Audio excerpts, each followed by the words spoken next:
Hey learners, welcome to my YouTube channel. I hope you all are doing well. So today our topic is Minimum Wages Act 1948. Before starting, please subscribe my channel and hit the like button. So let's begin from here. Minimum Wages Act 1948. This act came into force on 15 March 1948. जब government ने ये act बनाया तो उन्होंने एक list of employment को जितने भी एम्प्लॉयमेंट्स थे उनकी एक लिस्ट बनाई, उनको डिवाइड किया पार्ट 1 और पार्ट 2 में. Part 1 is related to non agricultural work and part 2 is related to agricultural work.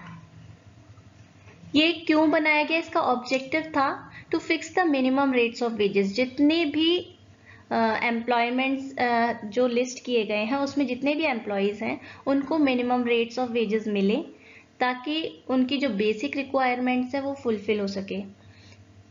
जितने भी इस लिस्ट में एम्प्लॉयमेंट्स को ऐड किया गया है उन्हीं पर ये एक्ट अप्लाई होता है. अगर कोई एम्प्लॉयमेंट इस लिस्ट में नहीं है तो उसके ऊपर ये मिनिमम वेजेस एक्ट अप्लाई नहीं होगा. तो सेक्शन 1 है short title and extend. Short title है इसका minimum wages act 1948 and it extends to whole of India. Section 2 हमारा होता है डेफिनेशन से रिलेटेड. तो सबसे पहले हमारी डेफिनेशन है एडोलसेंट की. जो भी पर्सन 14 से 18 ईयर्स के बीच में उसकी एज है उसको हम एडोलसेंट बोलेंगे, जिसने 14 ईयर्स कंप्लीट कर लिए हैं और 18 ईयर्स अभी कंप्लीट नहीं हुए हैं. सेकेंड डेफिनेशन है एडल्ट्स की. पर्सन कंप्लीटेड 18 ईयर्स, जिसने भी 18 ईयर्स कंप्लीट कर लिए हैं वो एडल्ट की कैटेगरी में आएंगे. नेक्स्ट है एप्रोप्रिएट गवर्नमेंट. एप्रोप्रिएट गवर्नमेंट अलग अलग इस्टेब्लिशमेंट्स के लिए अलग अलग गवर्नमेंट होती है. एप्रोप्रिएट गवर्नमेंट कुछ इस्टेब्लिशमेंट के लिए सेंट्रल गवर्नमेंट और कुछ इस्टेब्लिशमेंट के लिए स्टेट गवर्नमेंट एप्रोप्रिएट गवर्नमेंट होती है. सेंट्रल गवर्नमेंट में कौन कौन सी होती है? जैसे कि रेलवे एडमिन से रिलेटेड, माइंस से रिलेटेड, ऑयल फील्ड से रिलेटेड, मेजर पोर्ट से रिलेटेड और corporation establishment by central government. इनका जो भी काम होगा, इन एस्टैब्लिशमेंट्स का जो भी काम होगा उसके लिए एप्रोप्रिएट गवर्नमेंट होगी सेंट्रल गवर्नमेंट. और इनके अलावा जितने भी केसेस होंगे उसके लिए और एप्रोप्रिएट गवर्नमेंट होगी स्टेट गवर्नमेंट. नेक्स्ट है चाइल्ड. चाइल्ड हमारा जिस भी पर्सन ने 14 ईयर्स कंप्लीट नहीं किए हैं वो चाइल्ड की कैटेगरी में आएंगे. कॉम्पिटेंट अथॉरिटी है जो एप्रोप्रिएट गवर्नमेंट अपॉइंट करती है, वो नोटिफिकेशन देती है ऑफिशियल गैजेट में. कॉम्पिटेंट अथॉरिटी का काम क्या होता है? To ascertain time to time cost of living index number applicable to employees. जो भी एम्प्लॉयज के ऊपर अप्लाई होने वाला इंडेक्स नंबर है, cost of living index number, उसको आइडेंटिफाई करना और डिक्लेयर करना, फिर उसके बाद डिक्लेयर करके उसके ऊपर अप्लाई करना. ये सारा काम होता है कॉम्पिटेंट अथॉरिटी का. Cost of living index number क्या होता है? हर पर्सन का अलग अलग कॉस्ट ऑफ लिविंग इंडेक्स होता है. जैसे एडल्ट्स का अलग होता है, चाइल्ड का अलग होता है, किसी का प्रमोशन हो गया तो उसका चेंज होगा कॉस्ट ऑफ लिविंग इंडेक्स. ठीक है, तो इस तरह से उसको आइडेंटिफाई करना, इंडेक्स नंबर को आइडेंटिफाई करना, फिर उसको डिक्लेयर करना और उनके जब वेजेस मिलेंगे उसके ऊपर अप्लाई करना. ये काम होता है कॉम्पिटेंट अथॉरिटी का. नेक्स्ट है एम्प्लॉयर. फैक्ट्री के केसेस में मैनेजर एम्प्लॉयर होते हैं. अगर सेंट्रल गवर्नमेंट और स्टेट गवर्नमेंट के अगर एस्टैब्लिशमेंट है तो अगर गवर्नमेंट ने कोई अपॉइंट कर रखा है पर्सन एज एन एम्प्लॉयर तो उन केस में वो होगा. अगर गवर्नमेंट ने डिक्लेयर नहीं कर रखा, कोई अपॉइंट नहीं कर रखा है पर्सन, तो in that case HOD will be the employer of that establishment. अगर लोकल अथॉरिटी है, लोकल अथॉरिटी का कोई एस्टैब्लिशमेंट है, उसमें चीफ एग्जीक्यूटिव ऑफिसर होगा हमारा एम्प्लॉयर. नेक्स्ट है प्रिस्क्राइब्ड. जो भी रूल फॉलो किए जाएंगे इसमें तो वो प्रिस्क्राइब्ड होते हैं. Scheduled employment means an employment specified in the schedule. जितने भी एम्प्लॉयमेंट मैंने बताया था, जितने भी लिस्ट किए गए हैं एम्प्लॉयमेंट, उनको पार्ट 1 और पार्ट 2 में डिवाइड किया गया है. Part 1 is related to non agricultural work and part 2 is related to agricultural work. तो जितने भी उनमें शेड्यूल्ड किए गए हैं, जितने भी लिस्ट में ऐड किए गए हैं एम्प्लॉयमेंट्स, उनको शेड्यूल्ड एम्प्लॉयमेंट बोलते हैं। Now the definition of wages. Wages क्या है? जो भी रिन्यूमरेशन हमें मिलता है, रेम्यूनरेशन मिलता है in terms of money, employer देता है एम्प्लॉयज को, ठीक है। जितना भी वर्कर ने काम किया है, एम्प्लॉय ने काम किया है, उसके एक्सचेंज में जो भी मॉनेटरी टर्म्स में उसको मनी दिया जा रहा है वो वेजेस होगा। अब इसमें भी है कि क्या इसमें इंक्लूड होता है और क्या इसमें इंक्लूड नहीं होता है। जो HRA है वो वेजेस में इंक्लूड होता है और क्या नहीं होता है, जैसे कि कोई घर दिया, जैसे गवर्नमेंट भी घर प्रोवाइड करती है अपने एम्प्लॉयज़ के लिए, तो house accommodation, supply of light, water, medical attendance, इन सब का वेजेस, ये सब चीज़ें वेजेस में इंक्लूड नहीं होंगी। एनी अदर एमेनिटीज और any service excluded bye general and special order of appropriate government, जो भी एप्रोप्रिएट गवर्नमेंट एक्सक्लूड कर रही है, ठीक है, जो भी सर्विस और एमेनिटीज, तो वो भी वेजेस में इंक्लूड नहीं होंगे। और पेंशन फंड, प्रोविडेंट फंड, ये सब भी इसमें वेजेस में इंक्लूड नहीं होंगे। ट्रैवलिंग अलाउंस और ट्रैवलिंग कंसेशन, ये भी इंक्लूड नहीं होंगे। Sum paid to a person employed to defray special expenses, किसी एम्प्लॉयमेंट में स्पेशल एक्सपेंसेस लगते हैं, जैसे किसी उसमें किसी एम्प्लॉयमेंट में ट्रैवलिंग का बहुत एक्सपेंस होता है, तो कंपनी की तरफ से या एस्टेब्लिशमेंट की तरफ से पेट्रोल का खर्चा ये सब दिया जाता है, लेकिन वो वेजेस में इंक्लूड नहीं होते हैं, वो स्पेशल एक्सपेंसेस में आएंगे। Any gratuity payable on discharge, gratuity भी उसमें वेजेस में इंक्लूड नहीं होती है। सेक्शन 3 है हमारा fixing a minimum rates of wages. कैसे फिक्स करेंगे? जो एप्रोप्रिएट गवर्नमेंट है उसके पास पावर है to fix, revise and review minimum rates of wages. जितने भी कितने मिनिमम रेट्स ऑफ वेजेस होने चाहिए किस एम्प्लॉय के लिए, और उसको रिवाइज कितने टाइम पे करना है, रिव्यू कितने टाइम पे करना है, ये सब किसके पास पावर है, कौन कर सकता है? Appropriate government. जो रिवाइज करना है या रिव्यू करना है, interval not exceeding 5 years, 5 years के हर 5 ईयर्स में उनको रिवाइज करना पड़ेगा एप्रोप्रिएट गवर्नमेंट को, ठीक है। उसके बाद जिस in any state number of person employed in scheduled employment are less than 1000, जिस भी स्टेट में जो शेड्यूल्ड एम्प्लॉयमेंट के एम्प्लॉयज है वो लेस देन 1000 है, ठीक है। तो इन दैट केस जो गवर्नमेंट है हमारी वो रिफ्रेन कर सकती है, जैसे कि हर 5 साल में रिवाइज करना था, तो रिवाइज करने के लिए या फिक्स करने के लिए रिफ्रेन कर सकती है। और जब भी उस स्टेट में 1000 या मोर देन 1000 एम्प्लॉयज हो जाएंगे तो उसको फिर से गवर्नमेंट फिक्स भी करेगी मिनिमम रेट्स ऑफ वेजेस, और फिर उसके बाद रिवाइज भी करेगी।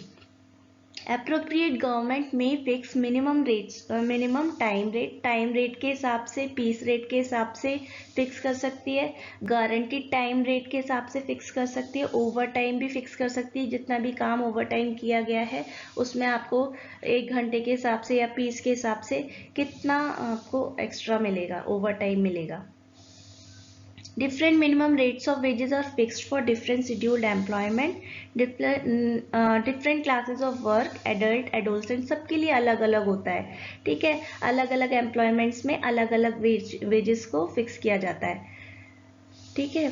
क्लासेस ऑफ वर्क के हिसाब से भी एडल्ट का अलग होगा, एडोलसेंट का अलग होगा, चिल्ड्रन का अलग होगा, अप्रेंटिसेस का अलग होगा, जो मिनिमम रेट्स ऑफ वेजेस होंगे सबके लिए अलग अलग होते हैं। लोकेलिटी के हिसाब से भी डिफ्रेंसिएशन होता है, आर के हिसाब से, डे के हिसाब से, मंथ के हिसाब से, किसी भी तरह से गवर्नमेंट फिक्स कर सकती है।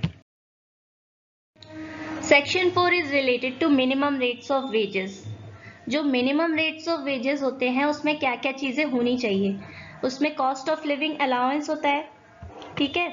उसमें बेसिक रेट्स ऑफ वेजेस और स्पेशल अलाउंस ये सब होगा। बेसिक रेट्स ऑफ वेजेस और cash value of concession of essential commodity. Essential commodity जैसे राशन हो गया, राशन जैसे आटा चावल ये सब कम प्राइस पे देते हैं, ठीक है, और भी जैसे कैंटीन में कम प्राइस पे मिलता है सामान, तो इस तरह से उसका cash value minimum rates of wages में इंक्लूड होगा, ठीक है। सेक्शन 5 है procedure for fixing and revising minimum wages. क्या प्रोसीजर होगा, क्या तरीका होगा फिक्स करने का और रिवाइज करने का। तो गवर्नमेंट उसके लिए कमिटीज बनाती है, सब कमिटीज बनाती है, और ये कमिटीज एडवाइजरी नेचर होती है, ठीक है, गवर्नमेंट को एडवाइज करती है क्या क्या जो भी रूल्स बनाएंगी कि जो मिनिमम रेट्स ऑफ वेजेस हैं उसमें क्या क्या ऐड होना चाहिए, या कोई चीज़ है उसमें अगर प्रॉपर नहीं है तो क्या चीज़ हटा देनी चाहिए। इस तरह से पूरा इंक्वायरी करते हैं, आपस में डिस्कशन करते हैं, फिर गवर्नमेंट को एडवाइस करते हैं, फिर उसके बाद रूल बनता है कि क्या ये प्रोसीजर होगा, इस प्रोसीजर से फिक्स किया जाएगा या रिवाइज किया जाएगा, ठीक है। By notification in official gazette, publish its proposal for the information of person likely to be affected thereby and specify a date not less than 2 months from the date of notification on which the proposal will be taken into consideration. जो भी discussion करके result देते हैं वो लोग, तो ये committees, तो उसके बाद ये पब्लिश करने के बाद 2 महीने तक, डिक्लेयर करने के बाद 2 महीने तक उसको अप्लाई नहीं करते। तो जिससे कि जिसको भी अगर किसी पर्सन को अफेक्ट हो रहा है, उसको प्रॉब्लम हो रही है, जो भी रूल्स बनाए गए हैं, प्रोसीजर बनाए गए हैं, उससे कुछ प्रॉब्लम हो रही है, तो वो उससे डिस्कस कर पाए, और जो भी फाइनल रिजल्ट होगा उसके बाद 2 महीने बाद वो अप्लाई कर सकते हैं। जो भी रूल्स बनाएंगे वो 2 महीने बाद अप्लाई किया जाएगा, 2 महीने तक अप्लाई नहीं किया जाएगा डिक्लेयर होने के बाद। जो भी अप्रोप्रिएट गवर्नमेंट कमिटीज़ और सब कमिटीज़ बनाती है, तो उसमें प्रॉपर फंक्शनिंग होती रहे और कोऑर्डिनेटिंग वर्क होता रहे, तो उसके लिए लुक आफ्टर करने के लिए एक एडवाइजरी बोर्ड बनाया जाता है। जो सेंट्रल और स्टेट गवर्नमेंट के मैटर्स होते हैं उसके लिए सेंट्रल एडवाइजरी बोर्ड बनता है। सेंट्रल एडवाइजरी बोर्ड में जितने भी पर्सन नॉमिनेट किए जाते हैं वो सेंट्रल गवर्नमेंट करती है। तो इक्वल नंबर ऑफ रिप्रेजेंटेटिव होते हैं एम्प्लॉयर्स के और एम्प्लॉयज़ के, बराबर बराबर होंगे।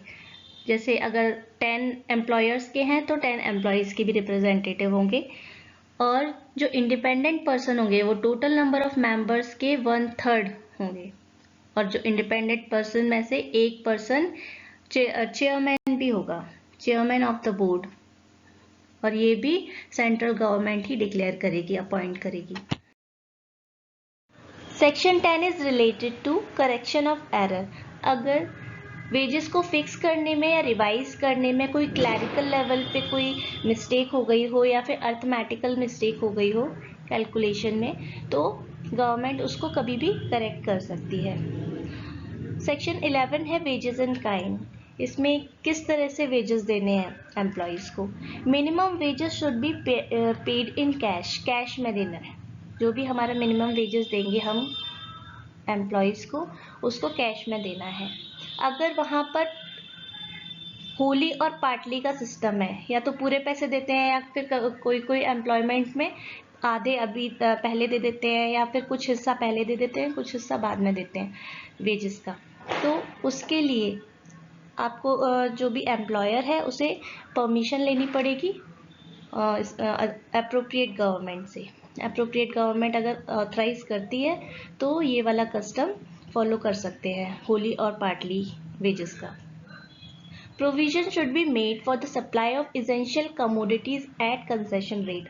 जो भी ज़रूरत वाली चीज़ें हैं, जो भी एम्प्लॉयज़ को इसेंशियल कमोडिटीज़ हैं, जो ज़रूरत होती हैं, डेली यूज़ होती हैं जो चीज़ें, उसको कंसेशन रेट्स पे देना है, यानी कि लो प्राइस पे सप्लाई करना है।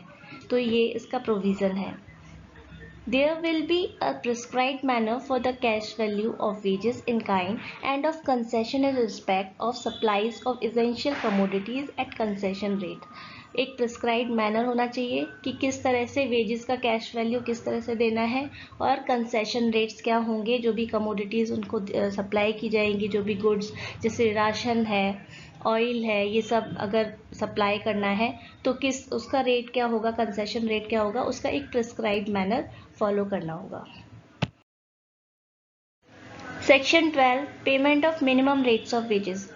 जितने भी शेड्यूल्ड एम्प्लॉयमेंट है जिनके ऊपर ये एक्ट अप्लाई हो रहा है, उनके जो एम्प्लॉयर है वो जो minimum rates of wages fix कर दिया गया है उससे कम वेजेस नहीं दे सकते, और अनऑथराइज डिडक्शन नहीं कर सकते। ऑथराइज डिडक्शन है तो वो कर सकते हैं, अनऑथराइज डिडक्शन नहीं कर सकते।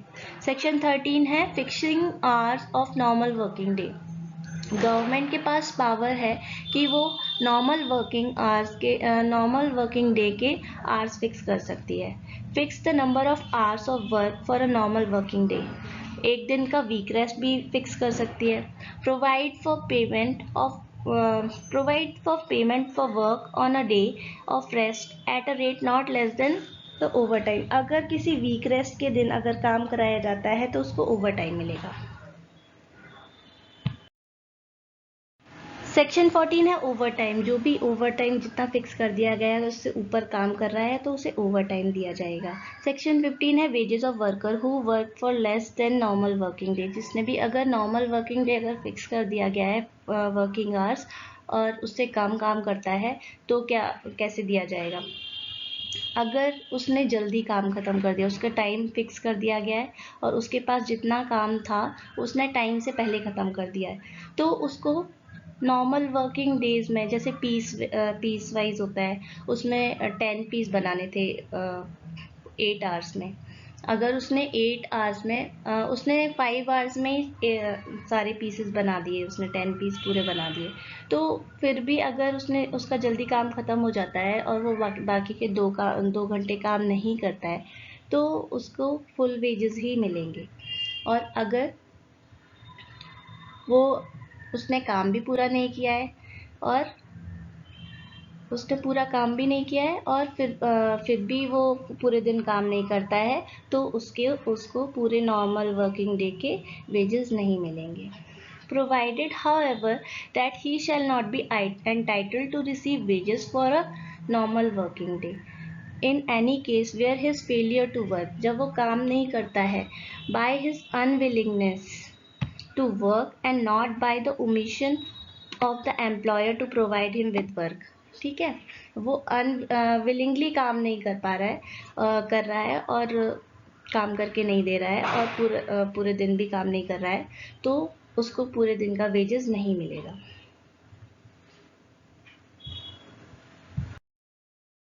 सेक्शन 16 में दे रखा है वेजेस फॉर 2 और मोर क्लासेस ऑफ वर्क। अगर एक एम्प्लॉय दो या दो से ज़्यादा तरह के काम कर रहा है जिसके लिए मिनिमम रेट्स ऑफ वेजेस अलग अलग है तो उसको टाइम के हिसाब से पैसे मिलेंगे, वेजेस मिलेंगे। जो भी मिनिमम रेट ऑफ वेजेस है टाइम के हिसाब से उसी हिसाब से पैसे मिलेंगे। अगर वो 2 या 2 से ज़्यादा क्लासेस का वर्क कर रहा है जिसमें पेमेंट अलग अलग है, दोनों के जो फिक्स्ड पेमेंट होते हैं, minimum rates of wages fix किए गए हैं वो अलग है उस केस में। सेक्शन 17 है minimum time rate wages for piece work. अगर पीस वर्क के हिसाब से कोई काम कर रहा है लेकिन उसका पीस वर्क के हिसाब से फिक्स नहीं किया गया है तब भी उस केस में भी टाइम के हिसाब से उसको पैसे मिलेंगे। ठीक है, the employer shall pay to such employees wages at not less than the minimum time rate. Piece के हिसाब से फिक्स नहीं किया गया था लेकिन उसको पैसे कैसे दिए जाएंगे, उसको वेजेस कैसे दिए जाएंगे, मिनिमम कम जो भी फिक्स किया गया है टाइम के हिसाब से। ठीक है, मिनिमम टाइम रेट के हिसाब से जितने भी पैसे फिक्स किए गए हैं उसके वेजेस फिक्स किए गए हैं उस हिसाब से उसका कैलकुलेट होगा। सेक्शन 18 है maintenance of registers and record, जो भी रजिस्टर बनाया जाएगा, एम्प्लॉय बनाएगा, उसमें एम्प्लॉयज़ के नाम, नेचर ऑफ वर्क, क्या क्या काम कर रहे हैं और कितने वेजेस मिल रहे हैं, उनका कॉस्ट ऑफ लिविंग इंडेक्स क्या है, ये सब मेंटेन करना पड़ेगा रिकॉर्ड्स में। और उस जब भी वो रजिस्टर ख़त्म हो जाता है तो उसको 3 साल तक उसको प्रिजर्व करके रखना है। इंस्पेक्टर हमारे अप्रोप्रिएट गवर्नमेंट अपॉइंट करती है। सेक्शन 20 है, एनी कमिश्नर और any officer of the central government exercising function as a labour commissioner. जो अप्रोप्रिएट गवर्नमेंट है वो किसी भी कमिश्नर को या फिर लेबर उसको अपॉइंट कर सकती है लेबर कमिश्नर का काम करने के लिए, या फिर किसी भी ऑफिसर को अपॉइंट कर सकती है जिसकी रैंक लेबर कमिश्नर के बराबर हो, और other officer with an experience as a जज ऑफ सिविल कोड के जज को भी अपॉइंट कर सकती है, और as a stipend any magistrate to be the authority to hear and decide for any specified area all claims arising out of payment of less than the minimum rates of wages। अगर किसी employ को minimum rates of wages से कम wages मिल रहे हैं तो वो जाके इनसे क्लेम कर, इनको बोल सकता है कि मेरे को प्रॉब्लम हो रही है। फिर जो ये हियरिंग वगैरह और डिसाइडिंग वगैरह ये लोग इनमें से जिसको भी अपॉइंट किया जाएगा वो करेगा। सेक्शन 21 है, single application in respect of A number of employees. अगर बहुत सारे एम्प्लॉयज़ की एक ही प्रॉब्लम है, एक ही एम्प्लॉयर से प्रॉब्लम है या एक जैसी ही प्रॉब्लम है तो वो सिंगल एप्लीकेशन भी दे सकते हैं।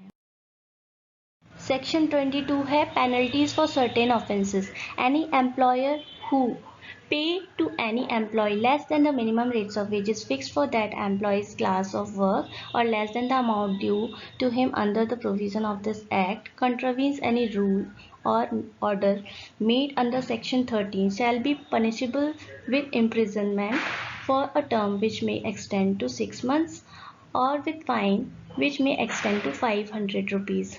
अगर किसी ने कम मिनिमम रेट्स ऑफ वेजेस से कम पैसे वेजेस दे रहा है कोई एम्प्लॉयर, या फिर कोई भी रूल यहाँ से कॉन्ट्रावीन कर रहा है, जितने भी प्रोविज़न दे रखे हैं इस एक्ट में उनको कॉन्ट्रावीन कर रहा है, तो उसको 6 मंथ की जेल हो सकती है और उसको 500 रुपीज़ फाइन भी भरने पड़ सकते हैं। So that's all for today. Thanks for watching. Please don't forget to like and subscribe my channel. Thank you.